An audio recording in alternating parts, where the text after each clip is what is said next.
안녕하십니까. 오늘부터는 RF노트 A의 세 번째 정제파에 대해서 알아보도록 하겠습니다.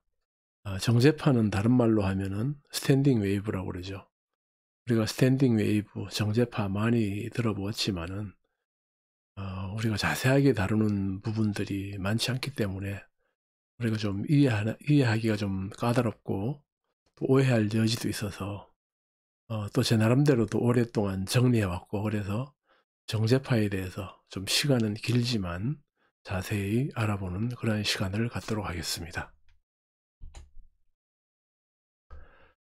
우리가 그동안 RF노트 A에서 분포정수 회로를 공부를 했고요.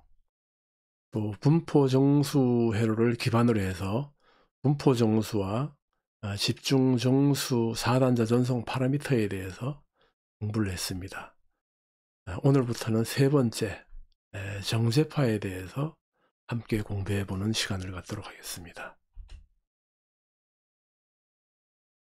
정제파를 공부함에 있어서 우리가 정제파는 선로방정식에서 시작이 되고, 또 선로방정식은 바로 정제파를 나타내는 것이기 때문에 선로방정식 자체를 제가 정제파 방정식이라도 얘기를 했었습니다.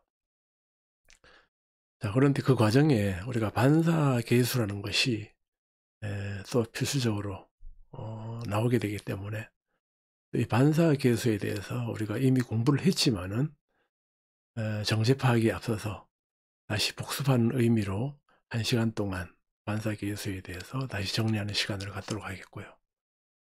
또 여기에 반사계수, 선로방정식 이런 부분들은 시간함수와 또 전파가 이동하는 것은 선로에서 길이로 나타낼 수 있기 때문에 길이 함수 또는 거리 함수로 또 바꿀 수 있거든요. 그렇기 때문에 그것을 서로가 어떻게 호환할 수 있는가 하는 거에 대해서 정리하는 시간을 갖고 넘어가는 것이 좋겠습니다. 시간 주기와 거리 주기, 결국은 같은 건데요. 우리가 사인 오메가 t라는 말은 우리가 익숙하죠. 그런데 사인 베타 d라는 말은 익숙하지 않습니다. 이건 각속도와 시간에 의해서 사인파를 이제 시간적으로 그 변화를 보는 거고요. 여기는 선로에 나타나는, 선로는 길이에 따라서 이상이 다르게 되죠. 그렇기 때문에 그 이상정수와 선로의 길이에 대한 이런 함수를 넣는데, 결국은 여기서 오메가 t나 베타 d가 같다 하는 것이고요. 이게 내용이 이제 설명을 드리기 위해서 여기 그래프를 그렸는데, 자, 여기서 우리가 사인파를 보죠. 사인파가 여기서부터 이렇게 해서 여기까지 가면은 한 주기인데, 한 주기는 우리가 라디안으로 표시하면 2파이죠. 180도는 파이고. 그래서 여기까지를 우리가 세타, 이 각도죠. 세타. 여기서 지금 60도로 표현했는데, 여기 세타는 뭐 이것은 라디안으로 봐도 되고, 이제 뭐 세타 도로 봐도 되겠죠. 자, 여기서 2파이, 이 한 주기 2파이에 대해서 각이 대응하는 것이 세타죠. 그리고 여기 한 주기를 시간으로 볼 때 t라는 시간을 갖는 것이 이제 한 주기다. 한 주기가 t라고 볼 때 여기까지를 이렇게 스몰 t로 보는 거죠. 또 이렇게 봐도 되고, 여기서 이것이 길이로 본다 이러면 이 t는 시간으로 본 거죠. 시간으로 한 주기. 여기는 각으로, 여기까지가 각이 2파이죠. 만일 여기에서 우리가 만일 여기까지 각이 이동하면은 요 세타가 여기까지 이동하면 파이가 되고, 여기 한 바퀴 돌게 되면은 2파이 라디안이 되겠죠. 그죠? 그래서 이제 여기서 시간적으로 볼 때 여기 2파이 라디안을 움직이는 것을 시간으로 볼 때는 t고, 또 길이를 볼 때에는 한 파장이 되죠. 여기가. 그래서 여기를 각으로 말하면 2파이, 시간으로 말하면 주기 t, 또 길이로 말하면 람다가 되죠. 람다, 여기까지가 람다. 자, 그런데 각각 또 이 점까지의 변화, 여기 값을 본다 이러면은, 이 값을 이제 구하려고 한다 이러면은, 이 파이에 대해서는 세타가 대응되어야 되었고, 여기 t라 이러면은 시간 t가 대응되어 있고, 한 파장 람다라면은 d가 대응이 되겠죠. 그렇다면 이런 식으로 쓸 수 있겠죠. 2파이 분의 세타는 각이죠. 2파이 분의 세타는 또 시간으로 따진다면 라지 t분의 스몰 t가 되겠죠. 주기 t분의 스몰 t가 되겠죠. 그죠? 네. 또 다르게 표현하면은 2파이 분의 세타 각으로 표현했을 때는 한 파장분의 거리, 그죠? 한 파장분의 여기까지의 거리, 그런 비례관계가 같겠죠. 그죠? 여기에서 여기 2파이를 오른쪽 항으로 이항을 하면은 세타 각은 2파이 주기 t분의 스몰 t가 되겠죠. 그죠? 여기에서의 세타는 2파이 곱하기 람다 분의 d가 되겠죠. 그죠? 여기서 2파이를 올라가고 t를 이렇게 내려놓으면 이렇게 되겠죠. 세타는 t분의 2파이 t, 세타는 람다분의 2파이의 d. 자, 그런데 여기서 이 주기 t분의 2파이가 이게 뭐라고 하는가 하면은 각속도 오메가로 나타낼 수 있습니다. 오메가. 자, 우리가 사인 오메가 t인데 사인 오메가 t 대신 이렇게 쓸 수 있죠. 사인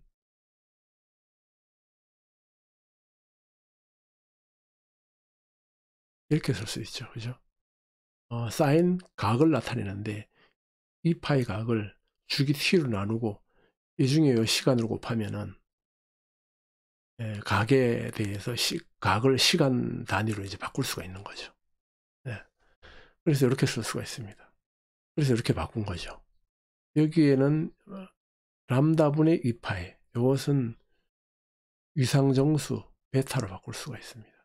그래서 각각 세타는 오메가 t, 세타는 베타 d 이렇게 쓸 수 있으니까 오메가 t는 베타 d와 같아. 그래서 여기 세타는 오메가 t와 베타 d가 같아. 세 개가 같아. 이렇게 썼고요. t분의 2파이는 오메가고, 람다분의 2파이는 위상정수 베타와 같아. 그리고 세타는 이렇게 쓸 수도 있고 오메가 t를 쓸 수도 있다. 세타를 이렇게 쓸 수 있고 베타 d로 쓸 수 있다. 그래서 중요한 것은 결국 오메가 t와 베타 d는 동일하게 사용할 수가 있다. 다만 이것은 이제 우리가 좀 수학적으로 사용할 때는 오메가 t를 사용하고, 우리가 선로에서는 길이를 따져야 되니까 베타 d로 놓는데, 뭐 이거 서로 호환해서 이렇게 사용해도 되겠습니다. 자, 정제파를 공부하려면은 선로 방정식을 알아야 되는데, 왜 선로 방정식을 알아야 되느냐 이러면은, 정제파라는 것은 입사파와 반사파의 합인데 선로 방정식도 입사파와 반사파의 합으로 표현하게 됩니다. 그래서 선로 방정식은 결국은 정제파를 말한다. 따라서 정제파 방정식이라도 불러도 문제가 없다라는 것입니다. 모든 것은 우리가 시작점에서 봐야만 출발을 할 수 있으니까 우선 송신점을 기준으로 해서 수식을 만들어 보면은, 자, 우리가 편의상 DC를 먼저 생각해 보겠습니다. DC를. 자, 송신점에서 크기가 A1이라는 신호, A1이라는 신호는 우리가 알 수 있죠. 송신점이니까. 예. 전압이 얼마고 전압이 몇 볼트이고 임피던스가 얼마고 전류가 얼마다 하는 것을 알 수가 있으니까 여기서 A1 값은 알 수 있을 것입니다. 그런데 여기에서 선로에다가 신호를 보내게 되면은 이 신호가 쭉 이렇게 가면서 지수 함수적으로 이렇게 감소를 하게 되는 것을 볼 수가 있습니다. 이것이 만일 직선적으로 감소가 된다 이러면 이렇게 되겠죠. 쭉 이렇게 직선적으로 이렇게 감소가 돼서 이렇게 되겠죠. 그럼 여기 오면 마이너스가 되게 되잖아요. 마이너스는 있을 수가 없잖아요. 그죠? 그러니까 신호가 작아지되 지수함수적으로 작아진다. 그래서 표현을 이렇게 지수함수적으로 표현할 수가 있다. 시작은 A1이었고 크기가 2의 마이너스 알파 X, X는 길이가 되겠습니다. 길이. 여기서부터의 길이. 그리고 알파는 감쇄 정수입니다. 그래서 이 감쇄 정수가 마이너스가 되기 때문에 지수함수가 이렇게 쭉 감소하겠죠. 감소하는 지수함수. 자, 그리고 여기에서 어느 점에서 이제 반사가 되었다. 예를 들어서 뭐 100% 반사될 수도 있고, 뭐 50% 반사될 수도 있고, 뭐 반사가 안 될 수도 있겠죠. 그런데 여기서 이제 어떻게 반사가 되었을 때, 일부가 반사되었을 때, 여기 송신점에 다시 도달하는 신호, 이건 우리가 알 수가 없죠. 그죠? 이 값은 우리가 예측할 수 없고 알 수가 없어요. 일단 A2라고 가정하는 겁니다. A2 크기라고 볼 때 여기 반사되어서 다시 송신점으로 되돌아오면서 감소되는 모양도 역시 지수함수예요. 그런데 우리가 감소되어 돌아올지라도 우리가 해석은 여기서부터 X를 기준으로 거리 X가 기준이 돼야 되잖아요. 그죠? X가 커짐에 따라서 신호가 점점 더 커지는 모양이잖아요. 그래서 2의 알파 X, 2의 알파 X성을 이렇게 해줬습니다. 이 수에. 식이 맞죠? 자, 맞는데 우리가 여기서 DC로 사용하는 것이 아니고 고주파 신호 같은 경우에는 RF 신호는 AC니까 변조를 해보는 거죠. 여기서 이라인 신호를 가지고 변조를 해보죠. 크기가 1이고 크기가 1인 신호, 크기가 1인 신호를 뭐 사인, 코사인으로 나타낼 수도 있겠습니다만은 여기 함수로 나타냈으니까 여기도 지수함수로 나타내는 것이 좋겠죠. 왜냐 이러면은 사인 함수든 코사인 함수든 오일러의 정리에 의해서 지수함수로 나타낼 수 있으니까요. 그죠? 단 지수함수로 나타낼 때 요 위에 앞에 J가 먼저 들어간다는 거, 허수라는 걸 강조하기 위해서 J라는 게 들어가면 회전을 나타내는 거죠. 회전자, 주기를 갖게 되는 거죠. 주기 함수가 되는 겁니다. 그래서 이런 주기를 갖게 되는데, 자, 여기서 사인파를 넣어야 되느냐, 코사인파를 넣어야 되느냐, 아니면은 뭐 플러스 사인 또는 마이너스 사인을 넣어야 되냐, 뭐 이런 의문도 들 수 있겠지만은 어떤 것도 상관이 없습니다. 다만 여기 지수함수를 넣는데 수식을 만들기 편하게 하려면은 앞에 여기가 마이너스니까 여기도 마이너스를 넣는 것이 좋겠죠. 그것이 마이너스라고 감소되는 게 아니고 시작을 이렇게 마이너스 사인으로 시작하느냐 아니면 여기처럼 여기 플러스를 플러스 사인으로 시작하느냐 그거거든요. 플러스를 해도 되고 마이너스 해도 됩니다. 다만 식의 우리가 수식을 편리하게 하기 위해서 같은 부호로 하기 위해서 마이너스 사인으로 이렇게 놓았습니다. 이게 마이너스 J 베타 X. 이 베타라는 것은 위상정수라고 그랬죠. 위상정수, 요거는 길이. 이걸 수학적으로 표현한다면 J 오메가 T가 되겠죠. J 오메가 T. 이 베타 X 대신 오메가 T가 되겠죠. 오메가 T가 되는데 여기서는 이제 선로니까 베타 X로 일단 표현을 했습니다.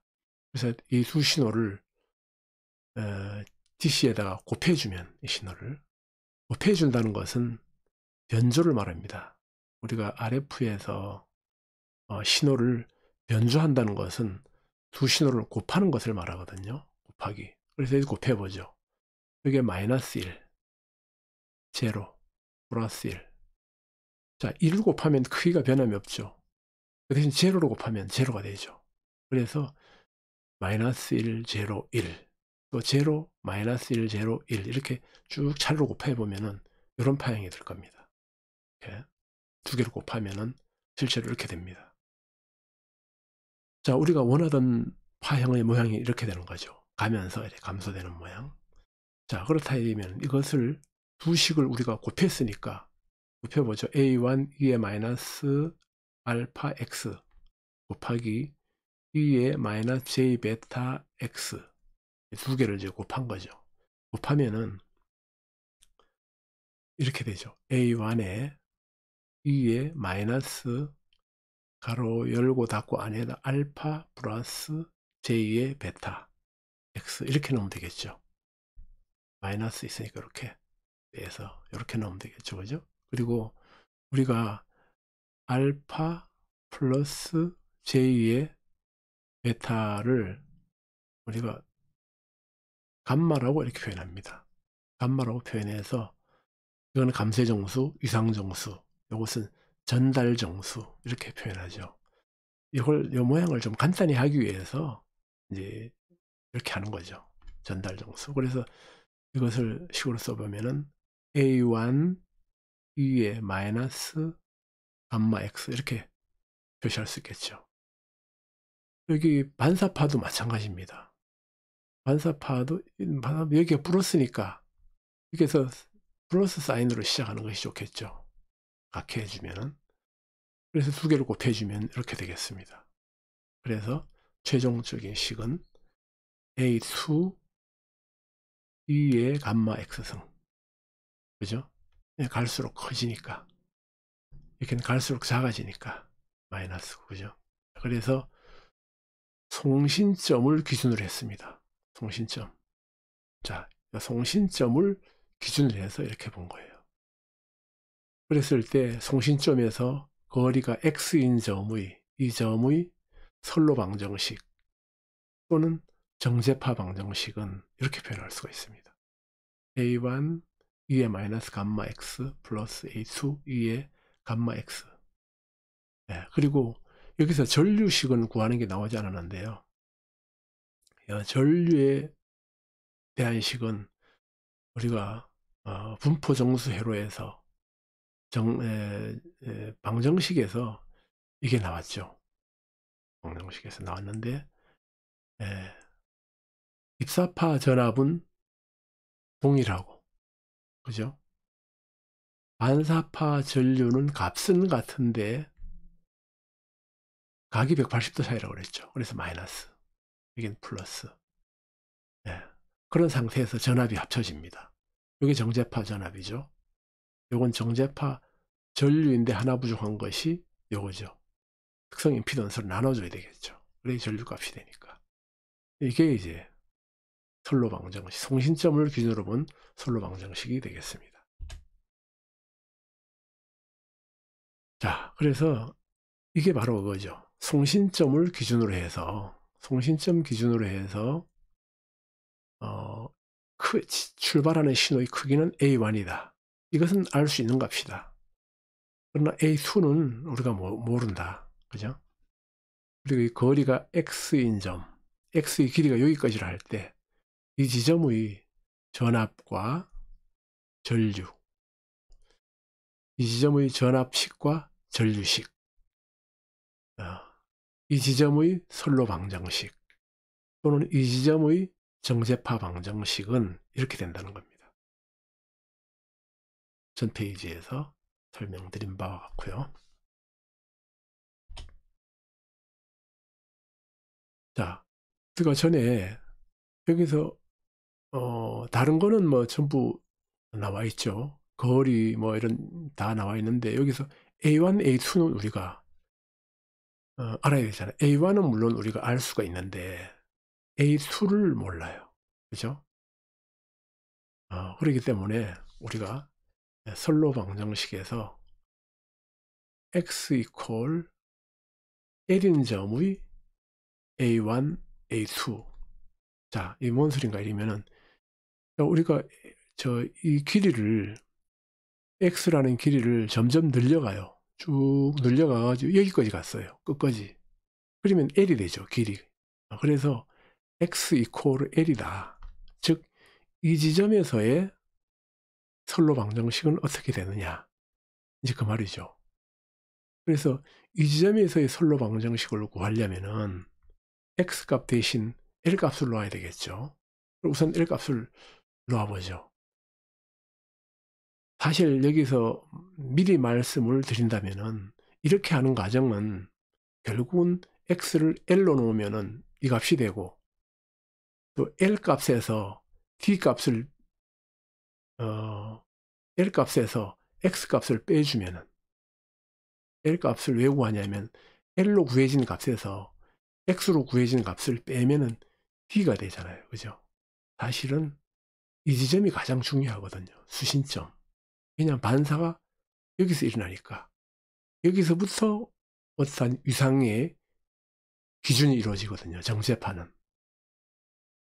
선로 방정식과 또 정제파 방정식 또는 정제파, 모든 RF는 모든 문제 발생이 이 지점에서 일어나게 돼요. 이 지점에서. 그렇기 때문에 이 지점을 기준으로 해서 위상각이 정해지고 어떤 함수가 이루어져요. 그래서 이 D가 중요하거든요. 궁극적인 D를 구하기 위한 것인데, 그 과정에서 우리 일단 이 지점을 구해야지 L-X가 D가 되잖아요. D를 궁극적으로 구하려면은 L-X여야 되니까, 우리가 X는 나와 있죠, 식이. 그래서 L을 한번 구해보는 겁니다. 그래서 X 이퀄 L인 점을 이제 넣어보면 이 식에서 L로 바꾸면 이것이 X가 전부 L이 되겠죠. 그죠? 이렇게 L로 바뀌었습니다.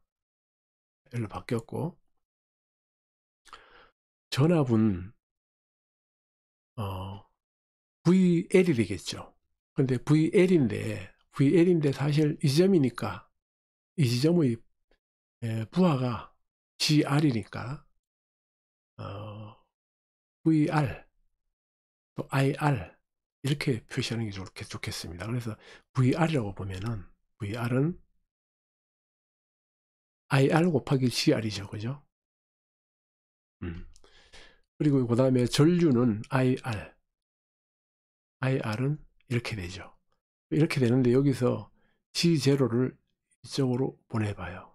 이쪽으로 보내면은 이렇게 되죠. IR, GO. 이건 IR, GR. 이렇게 되죠. 자, X는 모두가 L이 됐고요. 그래서 이 식 1-3과 1-4를 더해주면은, 이렇게 더해줘요. 더해주면 얘는 없어지겠죠. 이 부분 없어지고, 이 부분과 이 부분이 남겠죠. 그래서 이 부분을 정리를 하면 이렇게 되죠. A1은 2분의 IR, GR 플러스 GO, 2의 감마 L. 그죠? 자, 식 1-3과 1-3에서 1-4를 빼면은 얘가 없어지겠죠. 그죠? 이건 빼기가 되죠. 이거 마이너스 이거. 그래서 A2로 정리를 하면은 A2는 2분의 IR, GR 마이너스 G0에 2의 마이너스 감마 L 이렇게 되겠습니다. 만일 여기서 L이 제로라고 가정을 해보죠. L이 제로라고 가정하면은 여기 A1과 여기 A1과 K1이 같고 A2와 K2가 같겠죠. L이 제로라면. 그죠? 그래서 L을 제로로 놓으면 어떤 식이 나올까? 한번 L을 제로로 해봤더니만, 그럼 송신점이 수신점이 되죠. 그죠? 송신점과 수신점이 같아요. 자, 그렇게 해봤더니만 L이 제로가 되면은 어떻게 되나요? 얘는 1이 되죠. 여기도 1이 돼요. 그러면 A1은 2분의 IR 곱하기 GR 플러스 GO. 그죠? A2는 2분의 IR, GR 마이너스 GO 이렇게 됩니다. 그죠?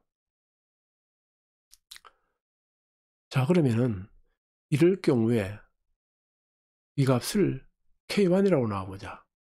K1, K2. 그죠? 그래서, 자, 물론 여기에 L이 0일 때 A1이 이 값이 나오고 A2가 이 값이 나온다.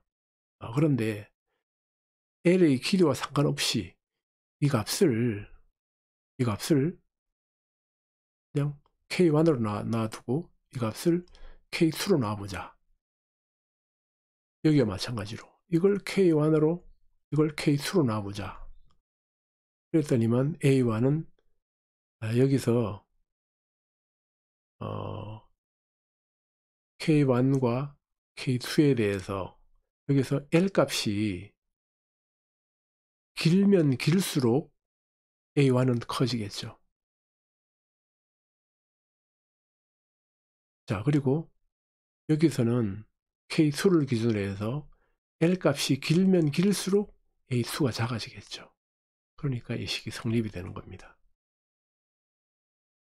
자, 일단 여기 수신점에서의 입사파가 딱 들어왔을 때 이 입사파의 크기를 K1이라고 하고, 그리고 여기에 반사 계수가 얼마일지는 모르지만은 일단 반사 값이 클 수도 있고 작을 수도 있지만은 이 입사파에 대해서 반사되는 것이 K2라고 하면은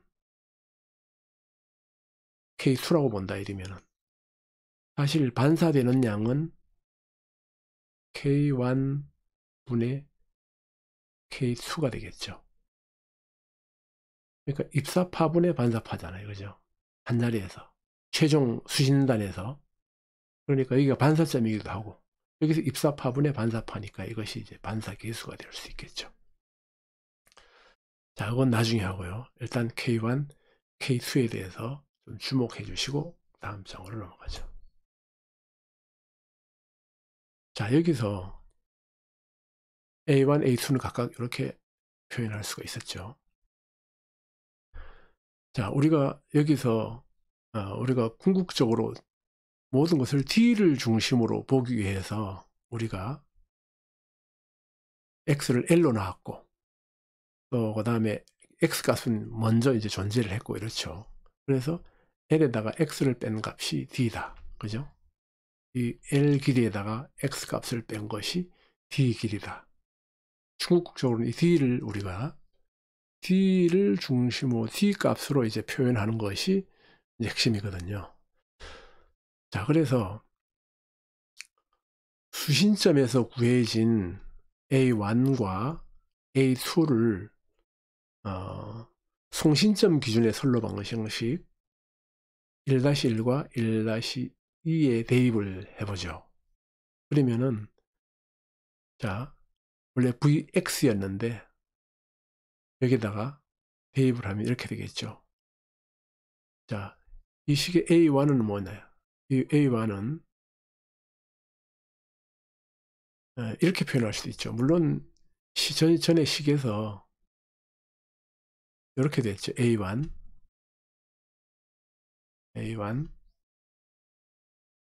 이것이 A2였죠. A2 뭐 이것도 마찬가지고요. 자, 근데 이것을 A1을 K1을 넣어서 표현해 보면은 자, A1에다가 K1을 표현하면 이렇게 들어가야 되잖아요. A1 대신. 그죠? 요거 대신 말하자면 이 식에서 이게 A죠, 이게. 요게 A죠. 그죠? A1. 또 여기서 K2에 여기까지가 A2죠. 그죠? 맞죠? A1이 여기까지 적어줘야 되죠. 자, 이렇게 적어줬더니만 L과 마이너스 X, 그죠? L과 마이너스 X 관계가 성립할 수 있잖아요. 그죠? 그래서 이것을 식을 바꿔보면은, 여기에 지금 이렇게 복잡하게 써놓은 것은, 이 값이 A1이고 또 이렇게 표현된다 하는 것을 표현하기 위해서 이렇게 복잡하게 해놨는데요. 이렇게 표현할 수가 있겠죠. 여기 이것을 이렇게 나타낼 수 있겠죠. 위에 감마를 앞으로 빼내고 L-X 이렇게 표현할 수 있죠. 그죠? 그러면 이것은 L-X는 D가 되니까, 그죠? 여기도 마찬가지. 여기도 앞에 마이너스 감마를 빼면은 D가 되겠죠. 그죠? 그래서 이것을 다시 정리를 하면은 이렇게 돼요. 위에 감마 D. 그죠? K2에는 위에 마이너스 감마 D.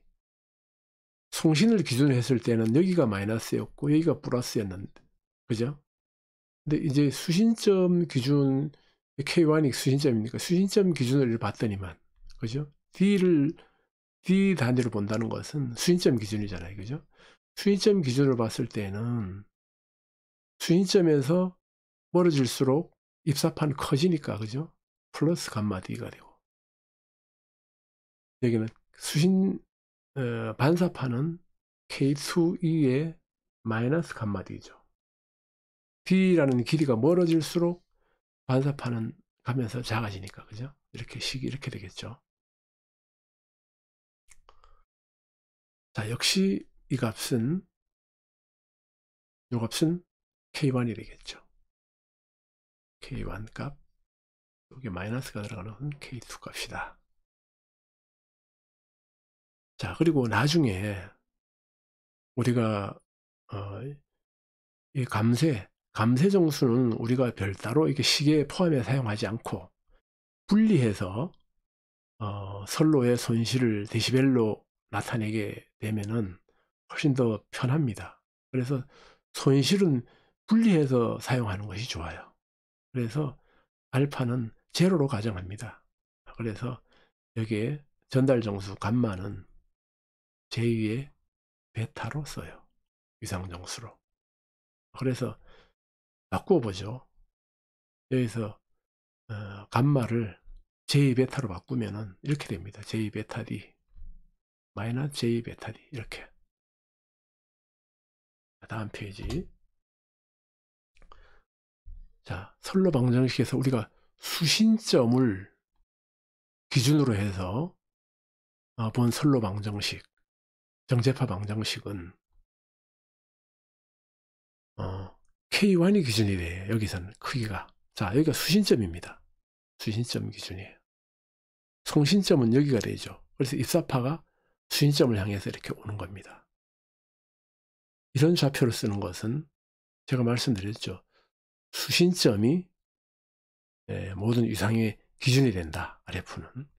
그래서 자, 이렇게 썼는데 송신점에서 와갖고 도착한 여기 신호가 K1이다. 근데 K1 값이 얼마냐? 요거다. K1 값은 이 값이다. 그리고 반사파도 이어서 출발하는데 K2 값은 우리가 알고 있느냐? 알고 있다. 여기 있다. 네. K2 값은 이렇게 된다. 여기 이제 플러스 되고 마이너스 되는 게 다르죠. 그죠? 훨씬 더 관계적인 것 같아요. 그죠? 왜냐하면 출발 K1 값을 우리가 이미 알 수가 있고 K2 값도 알 수 있으니까. 그리고 여기서는 길이가 길어짐에 따라서 신호가 커지죠. 입사파는. 송신점의 신호가 가장 클 거니까. 그죠? 그렇게 보니까 지수함수적으로 커진다고 볼 수가 있겠죠. 그래서 이렇게 표현할 수가 있습니다. 입사파는 K1 2의 알파 D 감쇄 정수만큼 지수함수적으로 증가하게 되는 거죠. 네, 이렇게 볼 수가 있고 여기가 플러스니까 여기도 이제 플러스로 플러스 사인을 곱해주니까 이렇게 됐고 여기는 마이너스 지수함수적으로 감소하니까 마이너스니까 여기도 마이너스 사인을 곱해줬어요. 이렇게 그랬더니 이렇게 해서 이런 식이 나왔다. 그래서 수신점을 기준으로 수신점 이게 가장 중요하죠. 수신점 기준이란 말이. 네. 수신점 기준으로 거리가 D인 점의 선로 방정식 또는 정제파 방정식. 이건 A1이 이제 K1으로 바뀌었죠. K1으로 바뀌고, 지수함수는 이제 여기서는 증가 감소로 바뀝니다. 증가 감소, 그죠? 그래서 여기는 감마 D, 여기는 마이너스 감마 D 승, 이렇게 되어서 수신점에서 본 정제파 방정식이다, 이렇게 볼 수가 있습니다. 자, 그 다음에 이제 본격적으로 이제 반사 계수에 대해서 우리가 보겠습니다. 반사 계수는 사실 반사점에서의 모든 계수가 정해지죠. 그러나 이제 반사점에서 거리가 D인 곳의 반사 계수는 어떨까? 위상만 다르겠죠. 자, 반사파는 입사파에 대해서 마이너스 1과 1 사이의 크기를 가진다. 마이너스 1과 1 사이의 크기를 가진다. 반사파는 제로면 좋겠죠. 그래서 제일 클 때가 1이고, 계수니까 가장 작을 때가 마이너스 1이 된다. 사실 마이너스 1이 가장 작은 건 아니죠. 가장 작을 때는 제로이고, 가장 클 때는 1 또는 마이너스 1이 된다. 그래서 1일 때는 어떨 때이냐? 부하가 오픈일 때. 부하가 오픈일 때는 1이다. 마이너스 1일 때는 얼마냐? 이제 쇼트일 때 1이 된다 하는 것입니다. 자, 이 값을 이제 반사 계수라고 하고, 기호는 감마, 대문자 감마를 사용합니다. 자, 우리가 이미 말했듯이 정제파 전압이라는 것은 입사파 전압 더하기 반사파 전압입니다. 그리고 정제파 전류는 입사파 전류에다가 반사파 전류를 빼주는 것이 됩니다. 전압은 입사파 전압이 이렇고 반사파 전압이 이렇다 이러면 합쳐지면은, 물론 합쳐질 때 합쳐지는 이상도 중요하고 또 어디서 합쳐지느냐도 중요하겠죠. 그렇지만은 반사점에서 0도로 반사할 때는 바로 합쳐지니까 신호가 커지겠죠. 그래서 이제 플러스가 기준이고요. 전류는 바로 우리가 정상적으로 볼 때 뭐 조금 반사된다고 볼 때, 전류가 이렇게 흐를 때 반사되는 전류는 이렇게 반대로 흐르게 되니까 마이너스가 되는, 감소가 되는 거죠. 그래서 마이너스가 됩니다. 그래서 우리가 반사계수 감마는 입사파 전압분의 반사파 전압이 됩니다. 다른 말로 하면은 K1, K2 이렇게 쓸 수도 있겠죠. 자, 이걸 다시 쓰면은 정제파 전압은 입사파 전압을 앞으로 빼내고 1 플러스 감마 이렇게 쓸 수가 있어요. 그죠? 근데 우리가 입사파 전압을 정교화해서 1이라고 가정한다 이러면은 정제파 전압이라는 것은, 정제파 전압은 1 플러스 감마가 돼요. 간단하잖아요. 그죠? 전류는 1 마이너스 감마가 되겠죠. 그죠? 이렇게. 자, 여기서 이 값은 뭔가요? K1이네, 그죠? 플러스니까. 이 값은 K2네요. K1. 반사계수는 K1분의 K2라고 그랬죠, 그죠? 그래서 여기서 K1을 나눠주면 여긴 1이 되겠고, 여긴 K1을 나눠주면 K1분의 K2는 반사계수가 되죠. 결국 이 식이 되는 거죠, 그죠?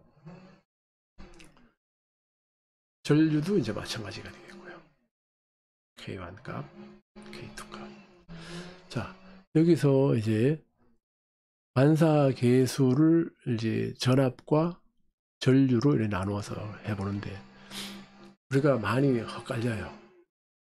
이 반사계수도, 그리고 이상이 180도 지나가면은 이게 마이너스가 되거든요. 그러니까 이 전류하고 헷갈리게 됩니다. 그래서 우리가 굳이 전류 반사 계수를 구한다면 이렇게 되겠지만은, 우리가 전류 반사 계수는 사용하지 않고 우리가 일반적으로 반사 계수 하면은 전압 반사 계수를 우리가 말합니다. 그래서 전류를 적용할 때는 앞에 마이너스만 붙이면 돼요. 그죠? 이렇게. 그래서 전압 반사 계수는 여기 K1 분의 K2가 되죠. 그래서 이것은 공동분 이제 상쇄되고, 이 값이 반사계수가 됩니다. 네. 근데 이것도 반사계수에 돼가지고, 예를 들어서 감마, 전압, 또 감마, 전류, 이래 쓰려면 복잡하잖아요. 그죠? 그러니까 이렇게 쓰지 않고, 이렇게 쓰지 말고, 이렇게 쓰지 말고, 이것도 쓰지 말고, 그죠? 쓰지 말고. 여기서는 이제 이 마이너스 때문에, 이 마이너스 때문에 구하면 이렇게 되는데, 그러면 전류의 반사계수는 마이너스, 전압의 반사계수는 플러스, 마이너스만 붙이면 되는데 굉장히 복잡해지니까 전류 반사계수는 쓰지 않고 전압 반사계수에다 마이너스만 붙이면 됩니다. 그래서 이렇게 쓰면 돼요. 반사계수 앞에다가 이 마이너스, 이렇게.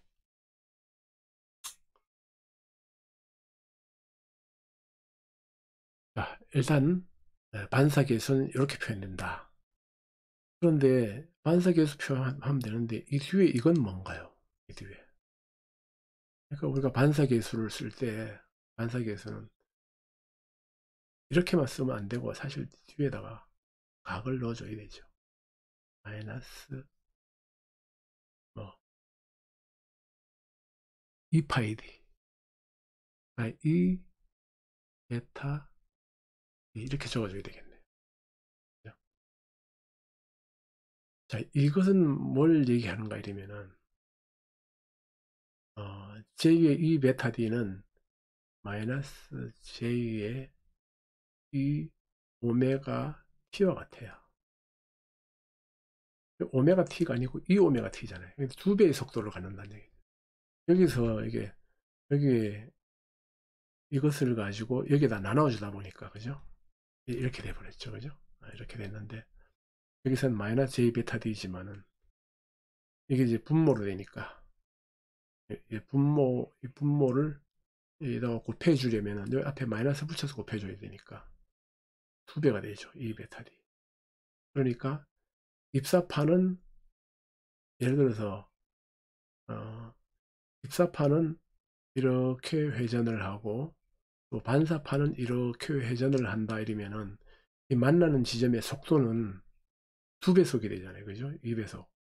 그래서 2 베타 D가 되는 거죠. 2 오메가 T. 그래서 이렇게 됩니다. 되는데, 물론 반사계수는 이렇게 되는 거죠. 이렇게 되는 건데, 우리가 정제파에서는 이렇게 분리하지 않고, K1만 K2에 나눠주고, 이상정수는 이상에 관한 것은 이 회전자는 그대로 남겨둡니다. 남겨두고 사용을 하게 됩니다. 근데 여기서 일단 전체적으로 이렇게 나눠주니까, 이런 것이 된다. 그런 것이 되겠습니다. 반사계수가 실제로 변하는 건 아니지만, 이상으로 따진다 이러면 2배속으로 된다 하는 것입니다. 이 부분이 좀 설명하기도 어렵고 좀 이해하기도 어려우리라 생각하게 됩니다. 근데 이 부분은 무시해도 되지 않을까 싶어요. 그냥 이런 개념만 이해하면 될 것 같습니다. 자, 그리고 반사계수 두 번째. 자, 이 반사계수는 복소수이기 때문에 플러스 값과 마이너스 값은 항상 180도 이상 차를 갖는다. 그렇습니다. 자, 반사계수는 이런 식으로 표현해 주면 돼요. 이런 식으로 표현해 주면 되고, 자, 그리고 여기에 이건 이제 반사각이 왜 이렇게 되는가 이러면은, 자, 여기서 이 값을 구해보면은 GR 값이 플러스이면은 반사계수도 플러스가 돼요.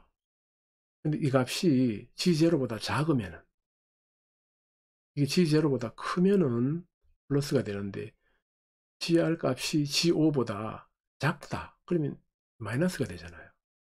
그래서 마이너스 이렇게 됩니다. 그리고 이 값이 예를 들어서 옥소수다.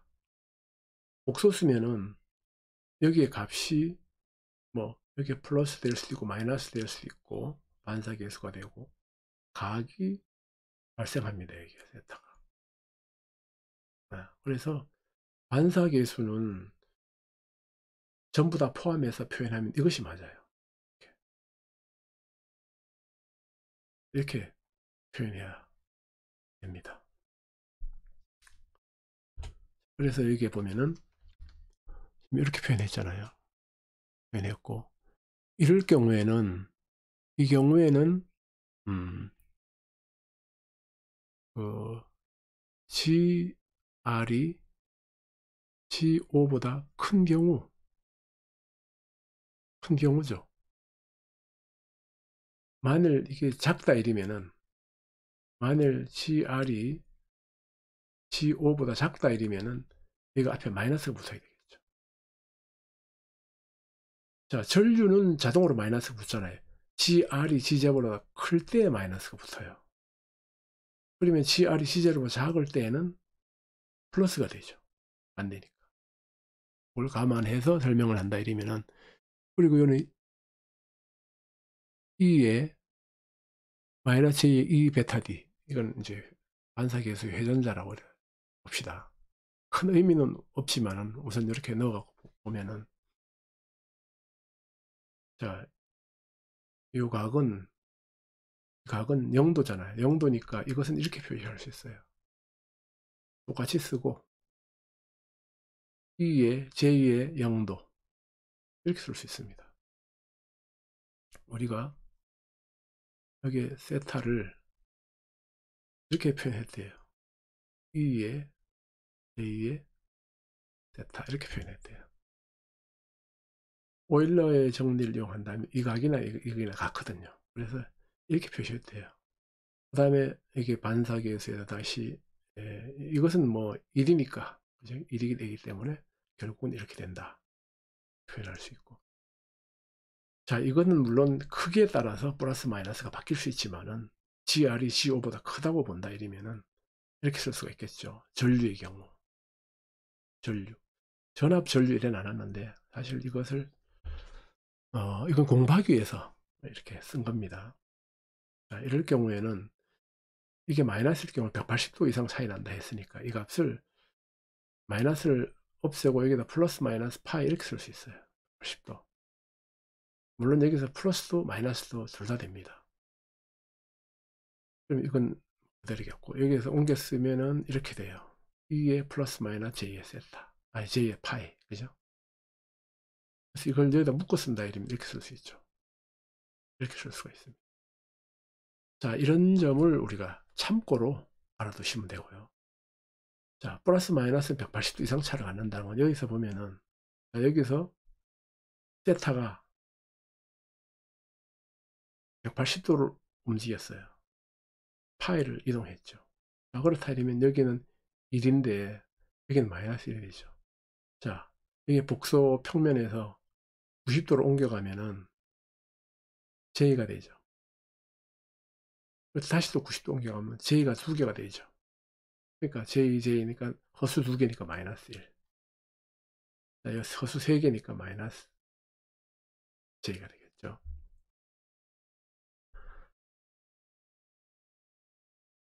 반사계수.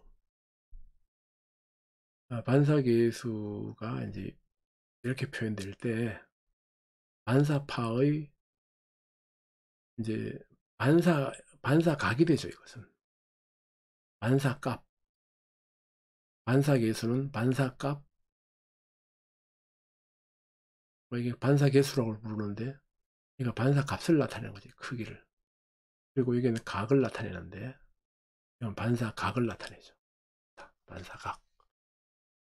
반사각은 뭐 0도에서 180도, 0도에서 마이너스 180도 이렇게 나타낼 수가 있겠죠. 반사파의 위상이 세타만큼 빠름을 의미한다. 여기. 각 세타는 세타만큼 빠름을 의미해요. 그럼 늦다 이러면 어떻게 할까요? 마이너스 세타 이렇게 하겠죠. 우리가 사인 그래프에서 위상이 빠르고 늦으면 뭐 다음에 다시 또 정리하겠습니다만, 일단 빠르다 할 때는 이렇게 마이너스는 늦다 이렇게 표현합니다. 자, 빠른 이상은 어떻게 정의하고 늦은 건 어떻게 정의하느냐. 자, 여기서는 빠를 때는 이렇게 적죠. 자, 이 식에서 이걸 다시 어떻게 쓸 수 있는가에 대면 이렇게 쓸 수가 있다고 그랬죠. 반사계수에다가 요 반사각을 2에 J세타 이렇게 쓸 수가 있습니다. 여기는 마이너스 플러스가 안 붙고 여기가 플러스니까 여기도 플러스고, 여기가 마이너스면 여기는 마이너스 J가 되겠죠. 자, 이게 J세타가 되겠습니다. 그래서 이것과 이것을 다시 곱하게 되면은 반사계수 곱하기 2에 마이너스 J에 앞에 J도 있으니까 J를 또 가로 밖으로 빼고 2베타 D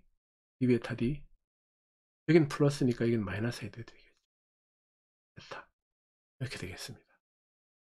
이게 굉장히 중요합니다. 이거 전류는 이 수식을 공부하기 위해서 굳이 적용을 해본다 이러면은 이렇게 썼죠.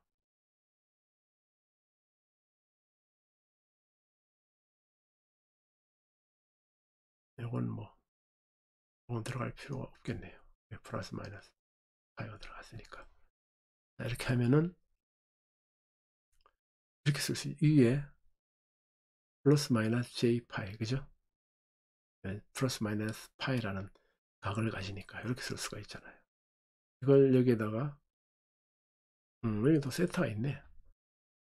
세타 플러스 마이너스 파이네요. 그죠? 그래서 여기 세타는 여기에 그냥 J 세타 들어가고, 여기에 플러스 마이너스 파이가 들어갔으니까 이렇게 들어갔고, 그래서 이것이 여기는 곱으로 표현되어 있지만 이게 다 각의 합이죠. 그죠? 전부. 그러면 이렇게 쓸 수 있습니다. 반사계수에다 2에 마이너스 J에다 가로 열고 2베타 D에다가 여기는 마이너스 J, 여기 마이너스니까 마이너스 J 셋, 마이너스 세타. 이게 플러스 마이너스 J 파이는 마이너스 플러스 파이를 여기다 넣으면 되겠죠. 이런 관계를 이해하셔야 됩니다. 그 다음에 우리가 수신점, 부하에서의 반사계수는 수신점이니까 D가 제로죠. D가 제로니까 여기는 1이 되고 여기도 1이 되겠죠. 그래서 수신점의 반사계수는 이것이 된다. 전류니까 마이너스고. 그래서 자, 이것을 우리가 GR이 큰 경우를 생각을 해서 만일 이렇게 G0를 나눠줘요. 둘 다. G5를 나눠주면 이렇게 되겠죠. 이렇게. 여기도 나눠주면 이렇게 되겠죠. 자, 그런데 여기서 G5분의 GR, 이것은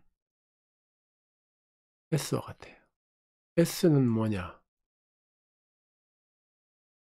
볼테이지 스탠딩 웨이브 레이셔라고 해요. VSWR 많이 들어봤죠?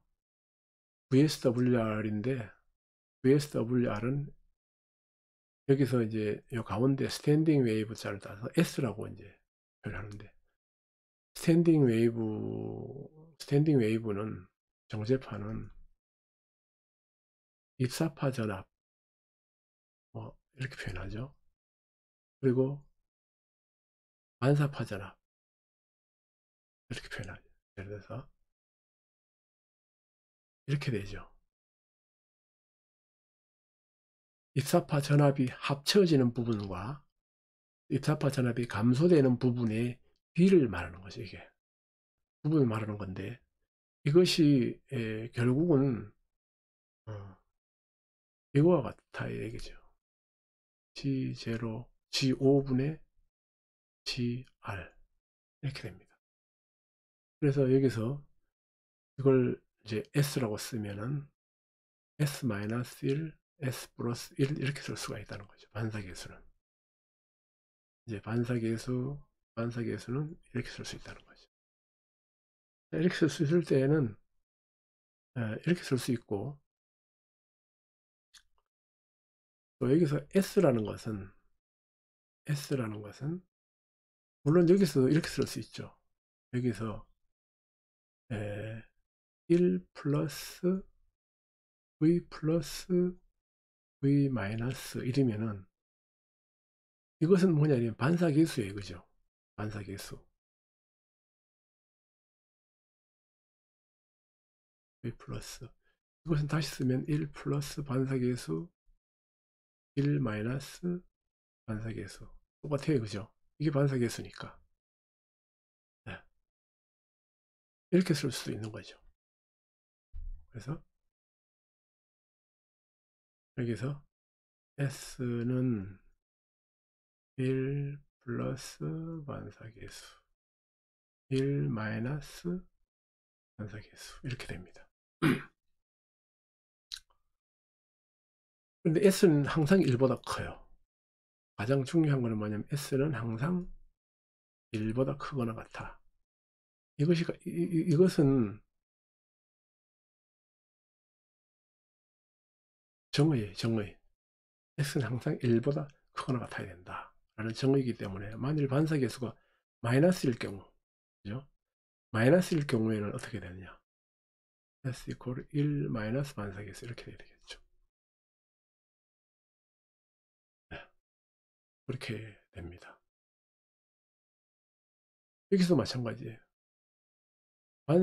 GR이 부하가 특성 임피던스보다 작다 이럴 때는 이게 마이너스가 돼요. 마이너스가 됩니다. 마이너스가 되기 때문에 그럴 때는 이게 마이너스, 이게 플러스 이렇게 돼야 되겠죠. 어쨌든 이러한 관계인데 커야 된다. 그래서 여기도 예를 들어서 GR이 G0보다 클 때는 S는 이렇게 표현할 수가 있는데, 만일 작으면은 S는 GR분의 G0를 G5로 이렇게 표현해야 된다. 왜냐? S는 1보다 크거나 같아야 되니까.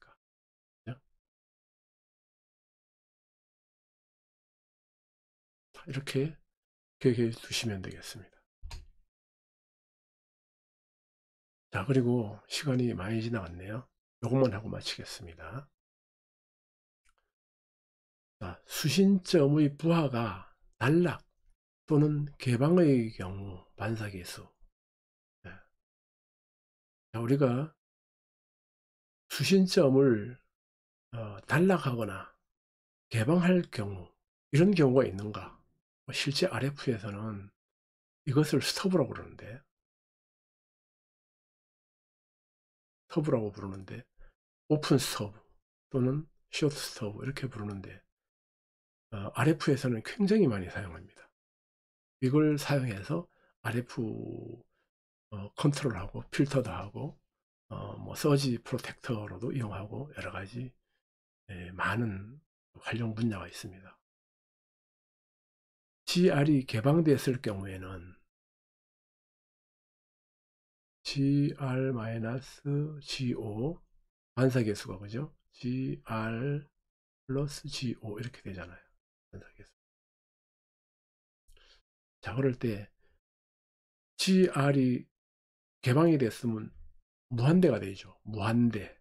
무한대 번에 무한대니까 1이죠. 1. 그죠? A고 전류는 마이너스 1이겠죠. 부호가 반대니까. 그리고 단락이 되었을 경우에는 제로죠. 이게 제로. 제로일 경우에는 마이너스 1이죠. 그죠? 마이너스 1. 자, 마이너스 1 됩니다. 쇼트. 전류는 반대. 그리고 정합이 되었을 경우에는 GR과 G0가 같을 경우에는 제로. 그죠? 뭐 그래서 이렇게 표현할 수도 있겠습니다. 어쨌든 이게 마이너스일 경우에는 이렇게 쓸 수도 있다. 이걸 꼭 이렇게 써야 되는 건 아니죠. 때로는 이게 편할 수도 있고 해석하기에 또 때로는 이게 편할 수도 있습니다. 그래서 편한 대로 바꿔서 쓸 수가 있다 하는 것이고요. 그리고 이렇게 개방일 때와 쇼트일 때 반사계수는 각각 플러스 마이너스 1이 된다. 그런 사실은 기억해 두시면 좋겠습니다. 자, 그리고 이것으로 마치고요. 다음에는 정제파 두 번째 시간, 본격적인 정제파 이론에 대해서 공부해 보도록 하겠습니다. 수고 많으셨습니다. 감사합니다.